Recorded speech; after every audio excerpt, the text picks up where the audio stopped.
Let's understand Braille in this video. Have you ever seen someone wearing dark glasses in class and wondered how they learn?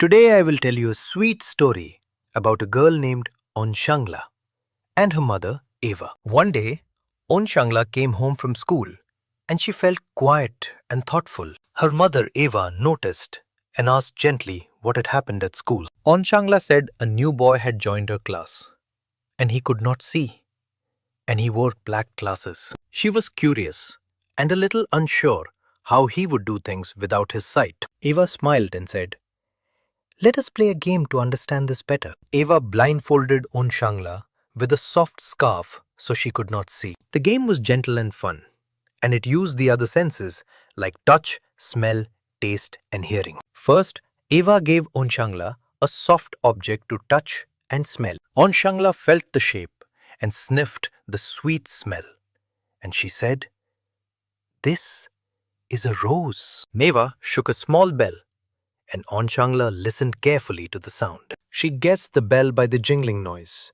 and she smiled as she listened. Finally, Eva gave a small sip of orange juice to taste. Onshangla tasted the sweet, tangy flavor and knew it was orange juice. Each step showed how people can use touch, smell, taste, and hearing to learn about things without seeing.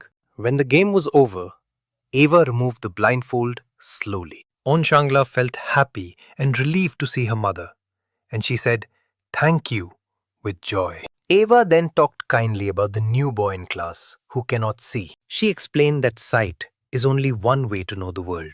Eva reminded Onshangla and her friends to be kind and helpful to him. She asked them to describe things gently, to offer a steady hand when needed, and to speak clearly. Eva asked the children to include the new boy in games and class activities so he feels welcome. So what do we learn from this? We learn that people who cannot see can use other senses and clever skills to understand things. We also learn to be kind, patient, and to help others in small ways. Let us quickly remember.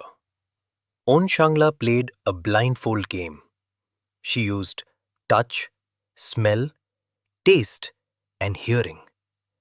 And she learned to be caring. So today we learned how different senses help us and how small acts of kindness make a big difference. Keep being curious and kind and try to understand how others feel. Thank you for listening. And if you want more gentle stories and learning, explore more on EduRev at your own pace.